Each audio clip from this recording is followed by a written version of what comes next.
guys in a hangar, puttering around or something that probably won't ever fly. To this is like, this is amazing.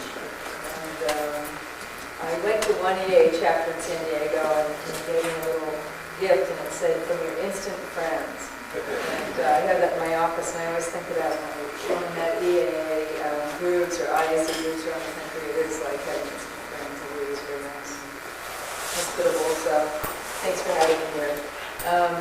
And I'm really impressed with what you're doing for women and young girls around the country and what EAA is doing in general. It's just amazing. I mean, when I was a kid, wanted to be a pilot, my parents just smiled and laughed at me and said, "Honey, girls don't become pilots." And it's changed so much. Especially with the fathers, I see. I'm just amazed at how many men come up to me and say, "I really would like my daughter to meet you," or "I'm so glad my daughter has seen a woman fly," and that they have somebody that's a role model to me and the other women pilots, of course. So it's really changed a great deal, and I'm impressed with it. Encouragement and support that the girls are getting today. I hear a lot more women on the radio when I'm flying cross country and flying from show to show now in the airlines. There aren't a lot of women airshow pilots, but then there are a lot of airshow pilots anyway, so I'd like to see that more, maybe Melissa someday, and I have another woman that's working for me and ferrying our plane around from show to show this week. She's from Medford, Oregon, Suzanne Owen. Suzanne Dodson, probably not Medford Flying Service or Air Service. It's her family, and she wants to be an airshow pilot. Hopefully she will be too. So there's a few coming up. I got my license in 1980. I'll try to answer some of the questions that I always get. When did you start flying in 1980? I got my license in Alaska, and I flew for 5 years in Alaska before I ever flew in the States. And then I came down to the States only to fly in a contest at Fond du Lac as a captain. I've never been to a contest, actually I had been to a contest once. I never flown in, never flown in a box, and really didn't know what I was getting into, and here I am, I guess this that was 1984 that I did that, so 15 years later. Still doing it, still involved, but I flew down to the States and discovered that flying in the States is really different from flying in Alaska. Some of the things I remember when I landed at Cutbank, Montana, and it was at 4,000 feet AGL. Everything in Alaska is sea level pretty much. I know the mountains are huge, but all the landings and the airports are all at sea level, so I really hadn't been in altitude and high field elevation work. And I landed at Cutbank, Montana, and I didn't know how to lean the engine for takeoff, so I fouled all the plugs and somebody had to come out and help me. It was the first time I'd ever smelled fuel. Everything's cold in Alaska. I went to drain the fuel in my little fuel drain, and I smelled it. And something's wrong. And then I realized you can smell it when it's hot outside. And then on the power lines, that was another thing. But Alaska can land anywhere. Get the right plane. And I started off in 185, and went to elevators. You don't like the way it's going, the weather's bad, just sit down for a while and put your sleeping bag around you and hang out. But I never really had to do that. But the idea was kind of good. And here there's power lines and towers and, stuff, roads, people, cities, everywhere. It took me 3 days to get to Minnesota, where I stopped and practiced for a day, and then it took me 3 days to get to Fond du Lac, Wisconsin. That's how bad the weather was. So I learned a lot about weather too. It's different up there because you can have really low ceilings and snow and all that, but underneath those ceilings you have great visibility. And here in the States, especially in the Midwest and back east, you don't get that visibility as well. So it took me a while to get there. But anyway, I went to the contest. I didn't win. I flew intermediate in my first contest. I skipped sportsman, and which I suppose was the right thing for me. I don't think I knew it for everybody, but I think I came in 23rd out of 25th. So. I was pleased I didn't come in last. They had maneuvers in there I'd never done before. I decided that competing was hell for me. It was just the most nerve-wracking thing in the world. I could go up and do an air show, and I've never had butterflies during an air show. It's just the most natural thing in the world to go up and, you know, flop around, and for 2 people or 200,000 people, it doesn't really matter. But competition was always extremely hard, kind of like public speaking sometimes. But actually, I don't feel it right now. But it's just very nerve-wracking. As soon as they turn the big box panels white, from red to white, signaling that, you know, you're carried into the box. And now we all use radios in competition, but back then you didn't have to. And all of a sudden your feet would start shaking, and everything would change. You know, the whole world would just turn kind of green. And, you know, it would turn into the longest or the shortest, depending on what your mind, what games your mind was playing. You know, 6 or 7 minutes to finish the routine of your life. And, I didn't know whether to throw up or be relieved. I finished the sequence without forgetting something or zeroing something. And it stayed hard the whole time I competed. I competed for 12 years. I played my last contest in 1996 at the World Championships in Oklahoma City.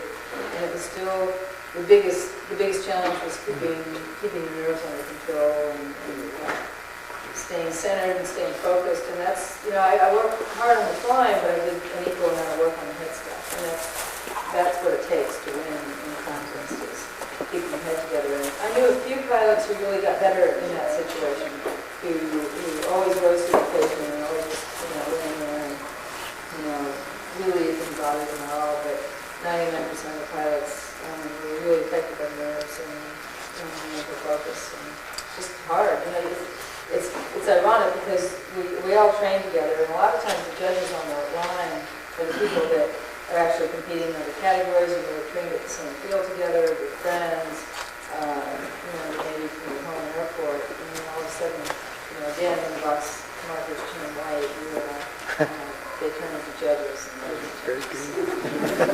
That was a big thing to overcome. So I flew a contest and decided I wanted to stay in it. Decided to fly to nationals that year, and even though, you know, it was hard, I thought, well, you know, it's the challenge that I needed. Everybody needs challenges at different times of their life, and so I went to the nationals after going to Dwayne Coles, who I had taken some lessons with. And he lives just north of Sherman in Denison, Texas, where the nationals are held every year at Grayson County Airport. And he was nice enough to offer to coach me for 2 weeks. And I stayed at his house.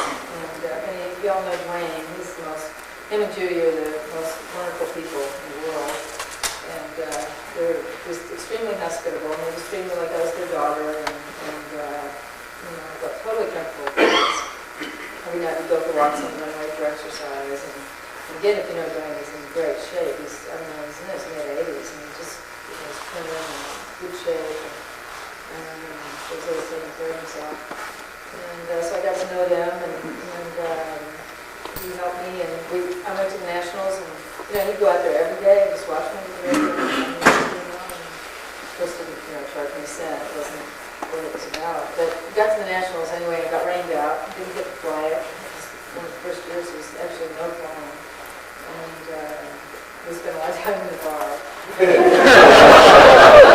As the week went on, I got more depressed. That's typical for a contest. Very good feeling. And so I went home to Alaska and decided that the next year I'd get a spot on the U.S. Aerobatic team for a woman. And the way that, I'm sure that most of you know this as the EAA people, but the aerobatics are set up that men and women compete equally in the U.S. And it has been that way since about 1972. Before that, we had a feminine national champion and a male, you know, or the national champion.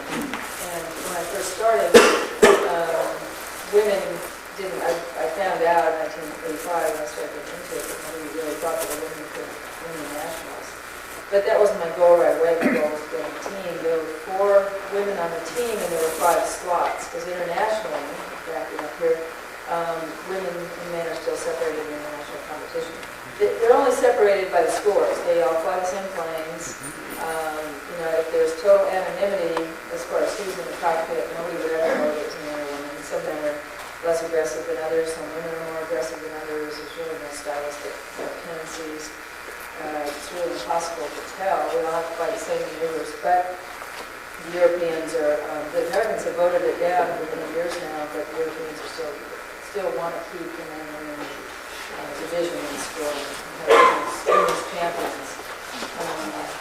And I totally disagree with it, of course, but in the Russian system, the way it was with the Eastern European system a few years ago was that the aero clubs had to select females to be trained in the aero clubs to compete on the international team. So if there weren't, and they felt if there wasn't a women's team, that they would never select anyone to fly. And so I couldn't really disagree with that logic, although things have changed a lot now, so I think it's only a matter of time.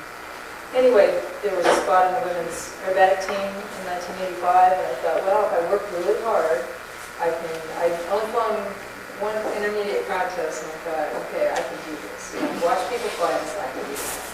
Just when you know you can do something. And I'm going to fly in limited, and I'm going to. So I moved to Minnesota, where I shared a pits with another guy, and his family lived there, he lived with his family, and I rented a little place. I commuted back to Alaska from time to time, and I basically spent the summer in this cabin, flying 3 times a day, going to contests. And I went to, I think, 10 contests that summer, so it was just constant contests. I flew a couple little shows when people would ask me at the local airports if they're having a little flying or something like that. I always volunteered, but it was me about the competition. And I flew one, I think I flew 1, maybe 2 advanced contests in the movie. And I made the team. Yeah, I didn't come in first, but I didn't come in last.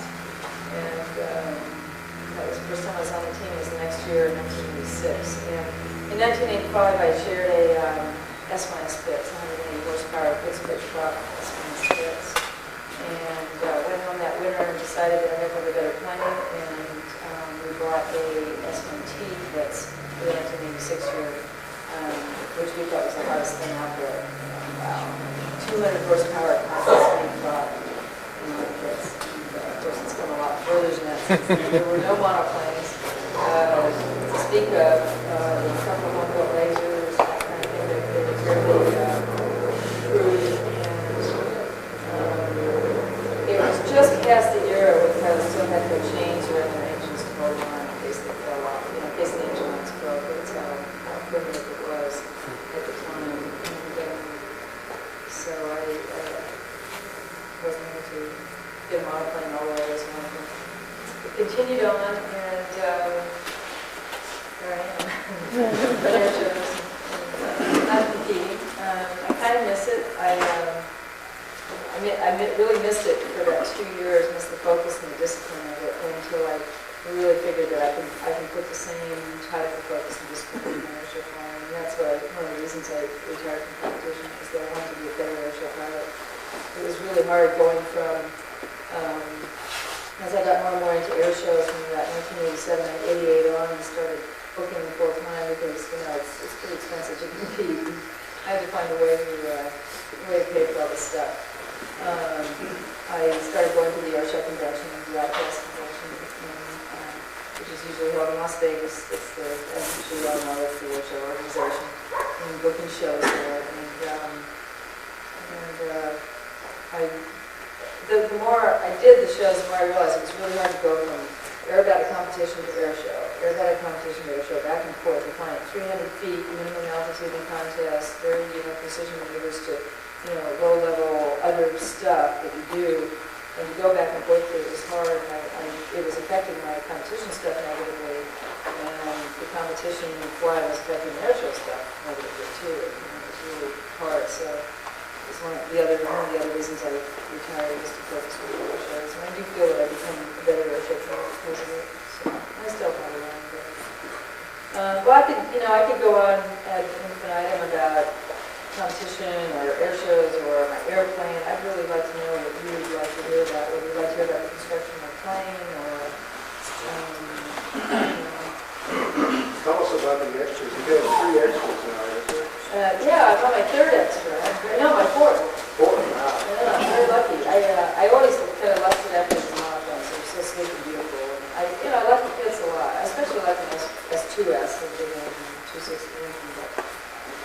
But the first production monoplane that we were able to buy off the shelf was an extra. And Clint McHenry flew the first one in competition. And I remember I saw this thing, and it was grueling over it. That was back in 1985, I think we got it to the country 6, perhaps 85, I guess. And it was sleek, it was wood, wood wing, wood spar, wood ribs, tail, flying wires in the tail, didn't have up the flying tail, like the I mean, you're all my knowledge, my knowledge terms, but I'll probably say some wrong things here. EAA, people, but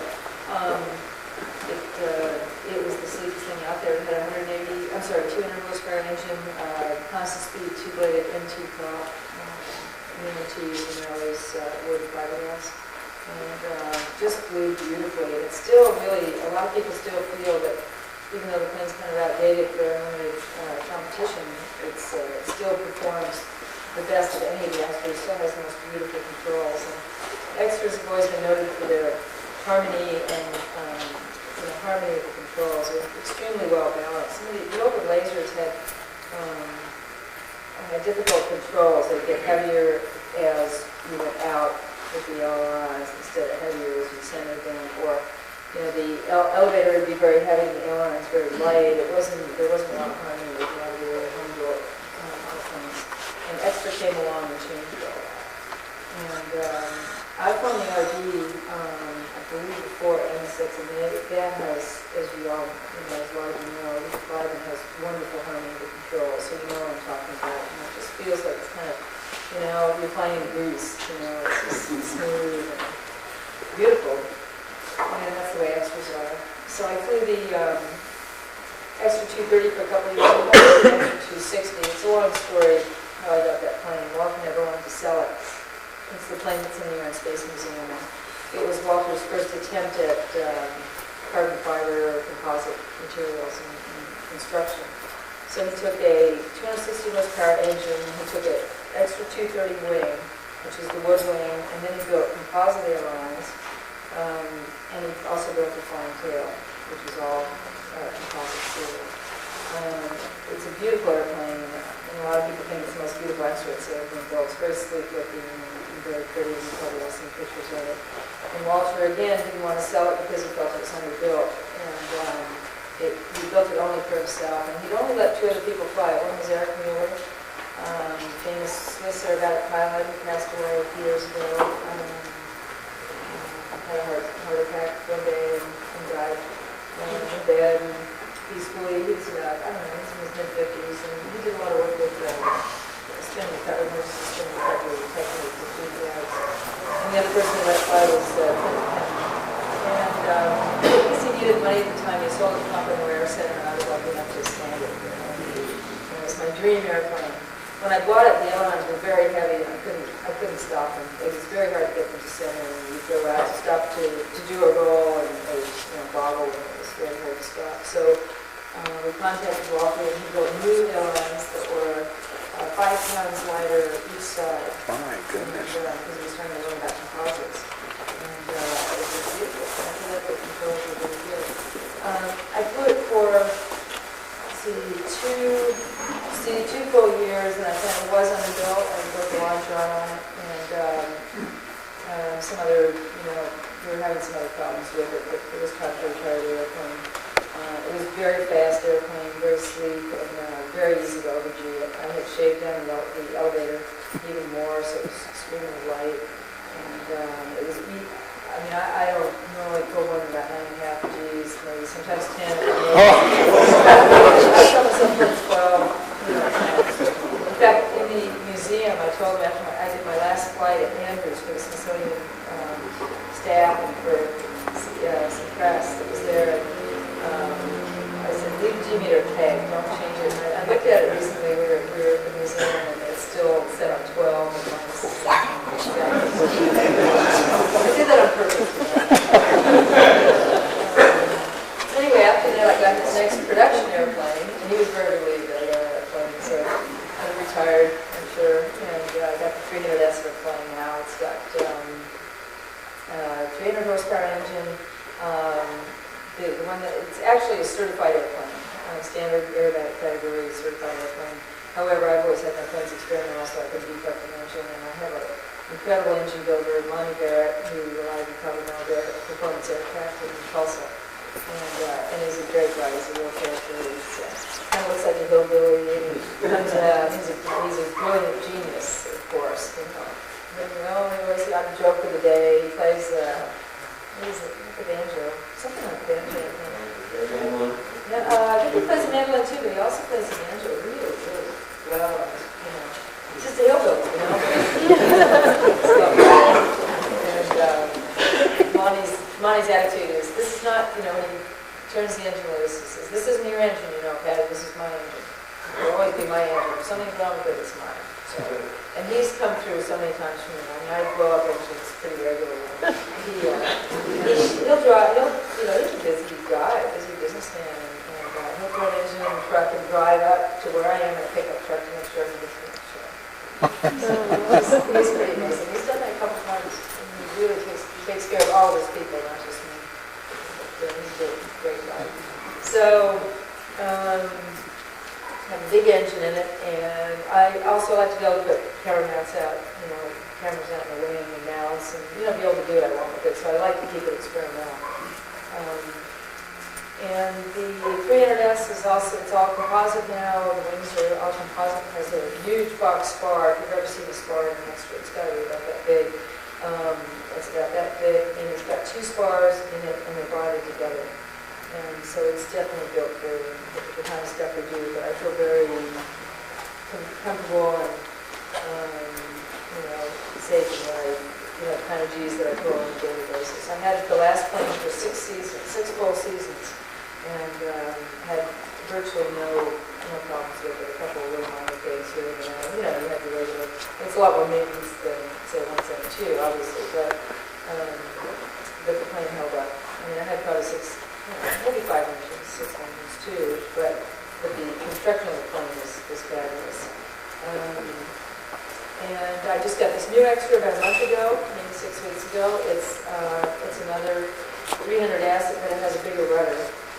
We all started complaining a lot. We want more rudder, more rudder. And the boys complained about that, so kind of okay. Walter's very hard to change. He feels that his airplanes are works of art and should never want to change anything. And I admire that. I'm glad he feels that way, but also it takes a while to get used to it. I just started playing with bigger rudders with the elevators, and I chose not to get the big elevator. I like the big rudder. It's really, really nice. I'm just learning what it can do. It can do more sliding things, and better hammerheads and things. And I don't know what it can do yet. And I'm playing with it every day. And also have a Lonnie Barrett engine, and that's about, other than that, it's pretty standard.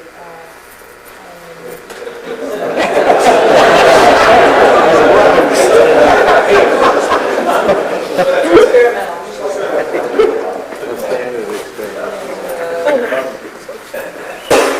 More specifics on the construction, or any other questions? What do you do to the engines? The engines. Monty ports and polishes all the cylinders. He puts high compression pistons in.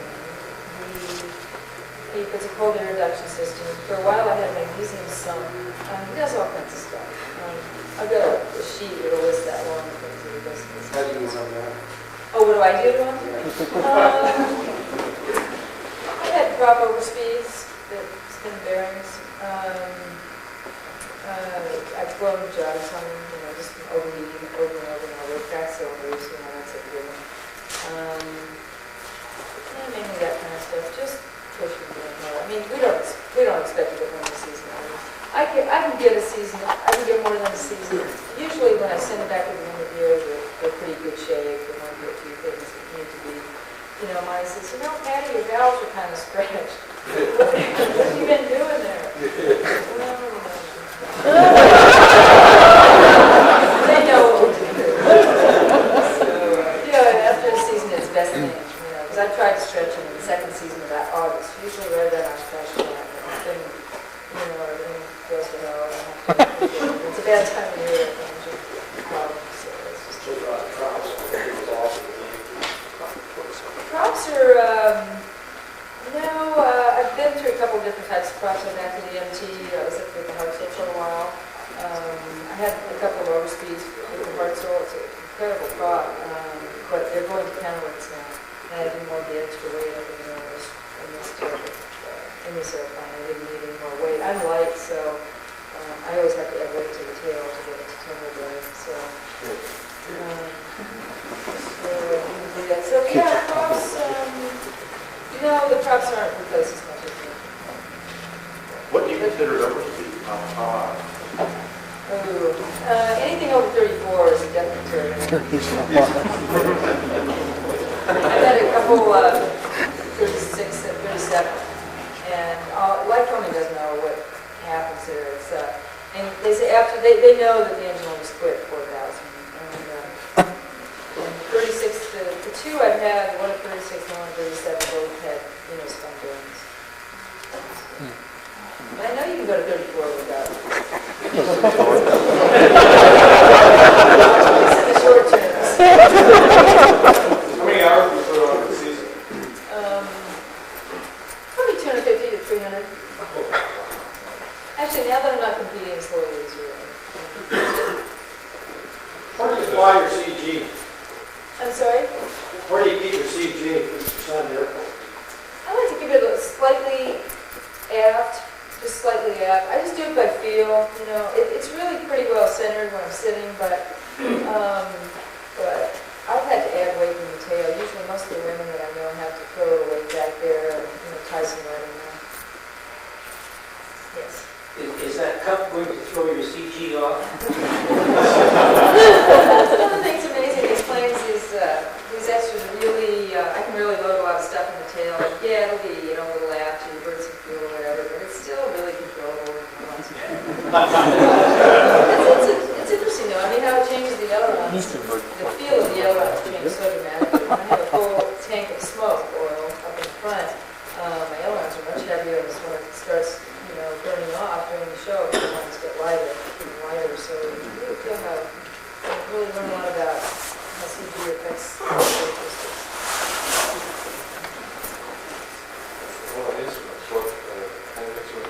Instruments, as little as possible in the aerobatic planes, and I do have a few instruments and ones that are really good stereo. That's important. It's really good through the Bose headsets. And I've got my favorite instrument in there is a peanut gyro that British Aerospace gave me. It was modified from 28 volt to 14 volt. It comes out of an F-15 because I tried they have AIM and jet instruments that they make for general aviation planes. It lasted about 20 minutes. So they gave me one of the jet ones, and it's 2 inches, and it's like my insurance if I ever got stuck on top or or something. Before that, otherwise you have to spin down through to bail out. I'm lucky to have some really great sponsors. I've been very, very blessed with them. My major sponsors would be British Aerospace. They make everything from landing gear for 747s to these little peanut gyros to composite materials. They're one of their biggest divisions is up in Seattle, Tramco, and they do maintenance, repair, and overhaul on big jets and then Southwest Airlines.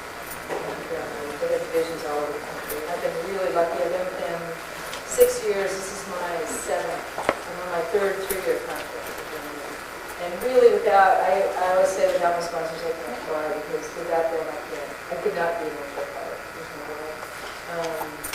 Because it's just not economically feasible. You don't get paid enough at the shows to make it work, so they really support what I do.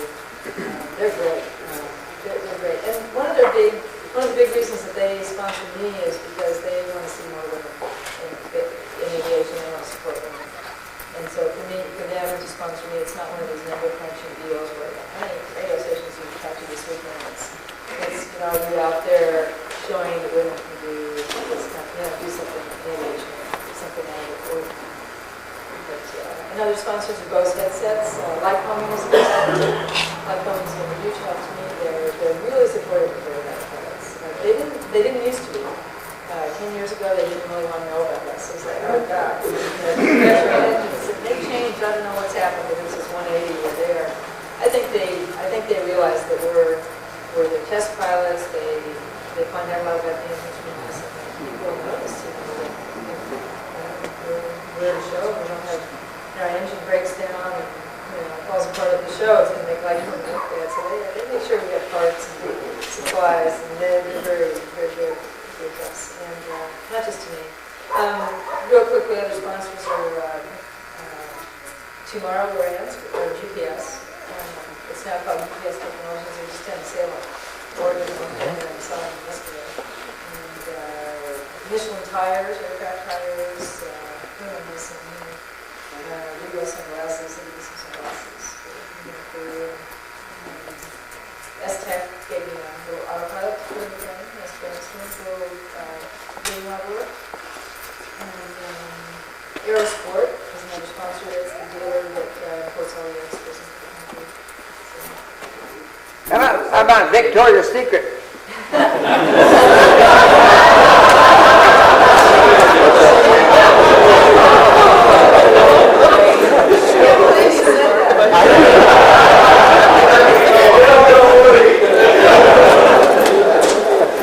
I'd take that. Mr. Jay, I wouldn't mind either. What's your favorite air show maneuver? My favorite maneuver? Air show maneuver?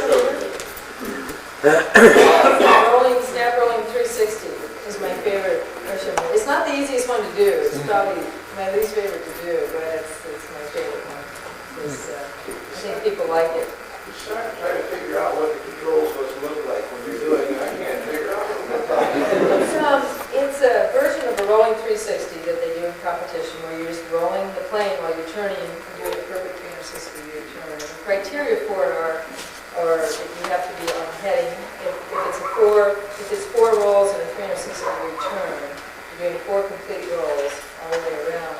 Each roll has to end at a perfect 90 degrees. So at 45 degrees, if you start upright, you're inverted. The next 45 is upright, then you go inverted, upright, this kind of thing. You can also do it with 3 rolls or 2 rolls. It gets progressively harder the rest of you. But what I'm doing in that is I'm actually doing snap rolls. So we're doing like 30 snap rolls because it's going so much faster, so I can keep going. And it's just from years of doing the roller, knowing what the control inputs are. It's just automatic. You can't think about it because it's reversing because it's inside, outside, inside, outside. So you kind of reverse it. So I can't explain it.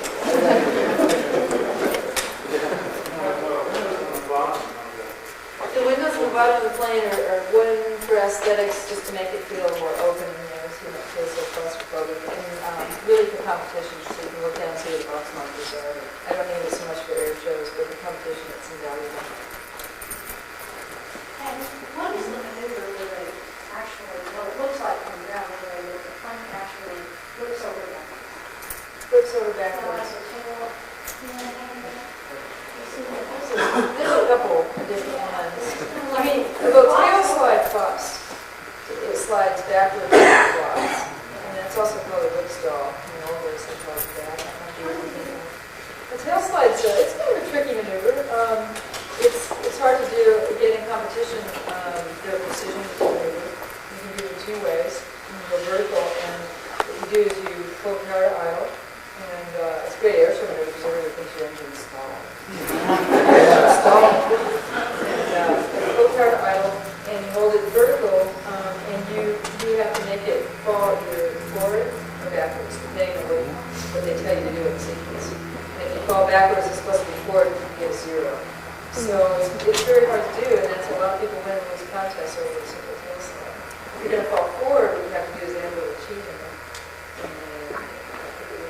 Forward, and also they tend, if you don't have the power off soon enough, or you have a wing down, your wings have to be really perfectly vertical, they tend to fall off to the side, that kind of thing. So you know this in the contest, everybody has to have to do it. And then you can pull out of them, or you can push out and vertical. So there's different ways where you can push up to them. Push up, fall back, push up, fall back. It's kind of tricky. Yeah. Is it fair to ask what your scariest experience has been? Yeah, I guess so. My scariest experiences probably are in weather, trying to get to a show.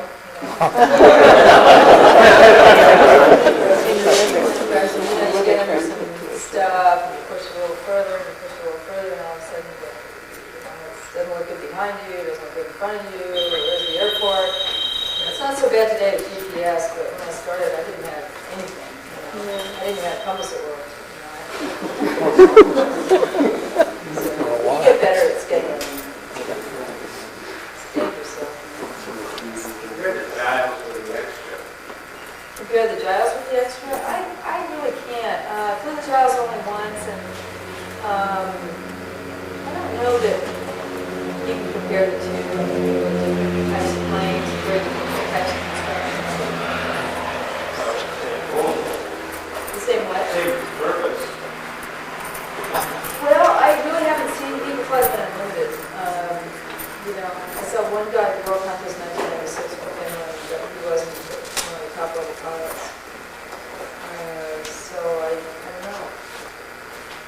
I'm not an expert on it. I mean, I'm not an expert on the trials, having only flown it once. I don't think it's in the same league as the expert. I can say that. So as far as competition, I think it'd be unfair to say that it was. I got out of the job. I liked it. I enjoyed flying it. It's got an incredible roll rate. But I jumped in my extra afterwards for different planes. Lycoming was going to give you a new aerobatic engine that they developed. Oh, Lycoming is still, I'm still going to hopefully get a 580 next year. But it has some problems and I didn't want to turn that one loose there. So I started with 540 and Will they let you have modified, or will they well, fly it straight out? actually, Monty, Barrett, and Lycoming have a great relationship. And Lycoming sends some of their stuff around. So they helped me with this engine I have on this airplane. I got the engine separate from the airplane. And they said, okay, now keep it stock, And I said, come on, guys, I'm not going to, I okay. I'll leave mine. What other airplanes do you have? A Baron and a T6. How do you get the show? Well, I'm very lucky.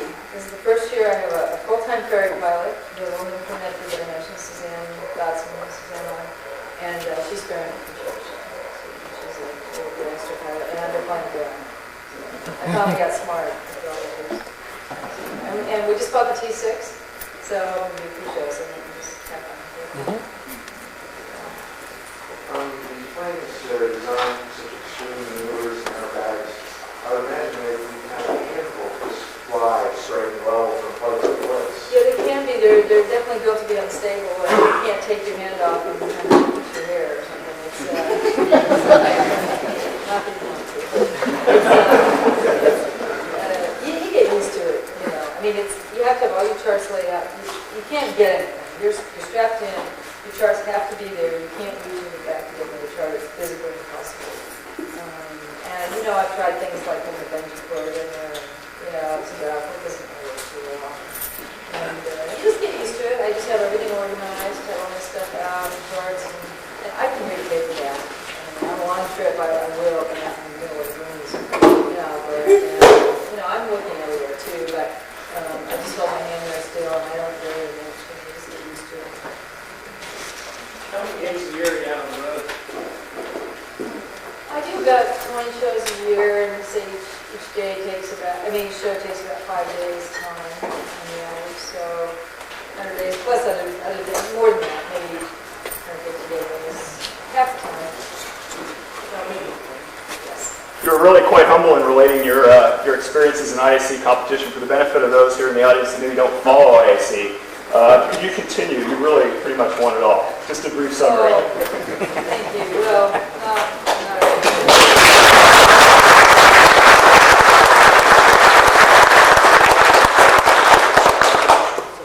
I was really happy that I was able to accomplish what my goals were to win the national 3 times. I thought was really my goal. Because the first time I won it, Actually, Sean Tucker came up to me at a show and said, you know, Patty, you gotta win it again, because if you don't, people are gonna think it's free.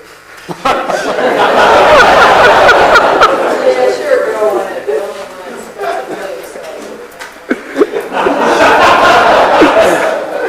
It was really important to me, Bill, and I was lucky, and it was hard. I mean, the first time I won it, I won by quite a few points, you know, and the second time I won it, I won by less points, and the third one I won by 10 points, you know, it got harder. So is flying the international competitions in Europe tougher than the national? Yeah, I always found them to be really, really hard. It's kind of a crapshoot. And that was one of the reasons why winning the nationals was so important to me, more important than winning the worlds or the Worlds. The worlds are held over 2 years. They take place over 2 weeks. You can fly. The way it's, I disagree with so many of the things that they do, the way it's structured. Let's say a compulsory routine starts the first day, half the field flies, so maybe half the top pilots will fly one day and have great weather, and the next day you can fly, or the next day the weather comes in, gets really bad, and maybe 4 days before you fly, and it's really, really hard because if you go fly every day, or you get worse as the time goes on. By the end of 2 weeks, you've flown 3 or 4 short flights, and you really get rusted. Plane sounds different, the feel is different. It's just really. So I had a number of those experiences as everyone knows. We just, you get there and you get a bad draw. Your top competitors would compete with great weather, and you have this horrible wind. I mean, it seemed like I had a lot of bad luck. Not all bad luck. I made some mistakes and did some moves too. But it's hard. It's also very, it's more political, and there's so many different styles. People come in from, Russia or France and, wherever, and have a different style to the flying, and you judge on much different criteria than we do. We're really isolated here from the bulk of aerobatics goes on in the world.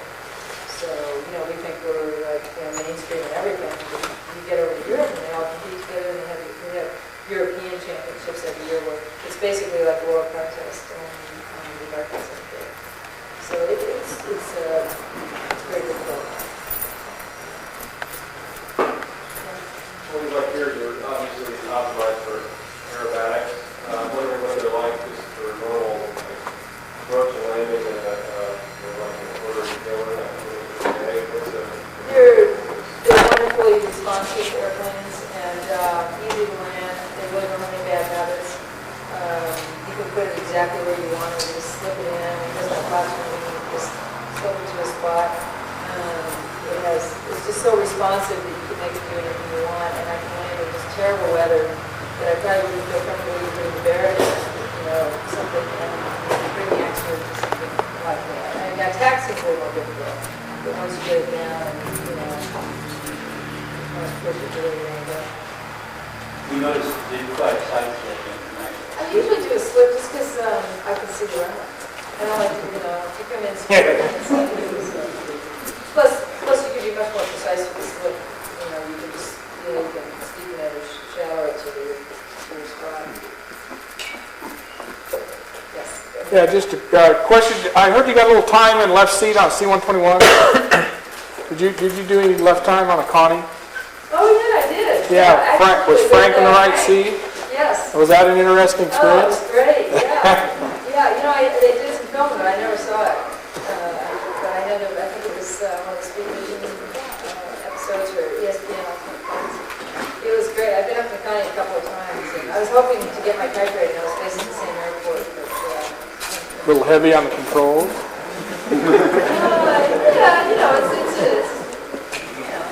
it's not that straightforward.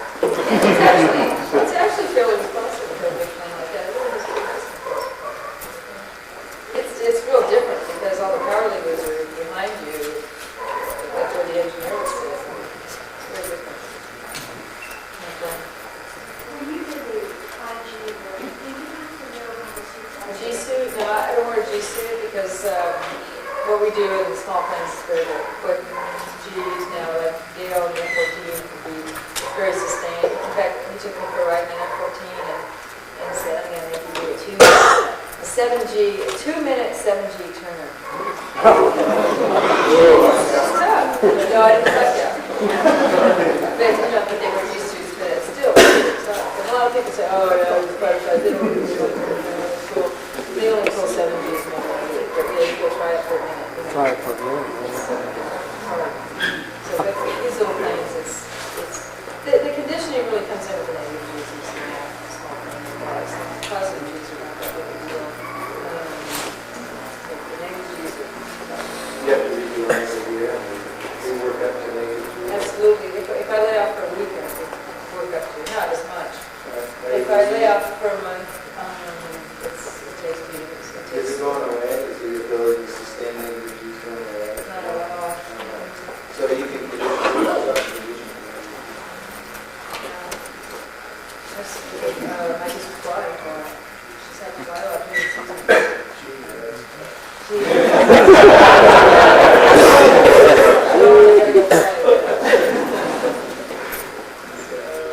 Couple more? Yeah. Hey, do you want to share some of the head stuff that you mentioned earlier, mental preparation? Sure. I guess, and I still carry what I practiced in competition or air shows, but some of the things I think that are important to say safety are some of the things that we did to visualize the routines that we do. And I would recommend it if you're going to maybe shoot an instrument approach that you're not familiar with. And the reason I bring this up is I just had a big conversation with the guy that it's aviation safety now. He read it before. I'm doing an article about how to translate some of these things to general pilot population. But I think with competition, visualization is very, very important.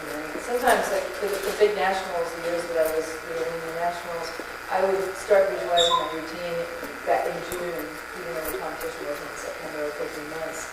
And every night I'd get in bed and before I went to sleep, I'd go through the routine in my mind, and I'd fly it from different views, different angles. Like sometimes I'd be outside the plane watching it. Sometimes I'd be inside the plane. I'd fly from different, with different wind conditions, different visibility conditions, that kind of thing. I always flew perfect secret, so I didn't ever practice these things. Visualize the perfection. And that's really important. So by the time you actually go up and fly it, you've flown it. You feel like you've flown it. And it's like all the airshow pilots you see, you see Sean or me or you see Leo out there walking through their routines and doing all this stuff. And it's really goofy, but it's a real important way that you're so focused on something like I think all airshow pilots and competition pilots really compartmentalize what they're going to do before they fly. And at least an hour before, usually more, tune everything out. Even if you can't really tune everybody out, you aren't really there, and you might answer questions, but you have to really fly. You're always looking for wins, looking at your airplane, making sure everything's done. Preparation is very important. Preparing way ahead of time. I like everything done first thing in the morning, and then when it comes time to fly around, I've been thinking about the little things like, do I have smoke oil, my girls in the plane, these kind of things. So,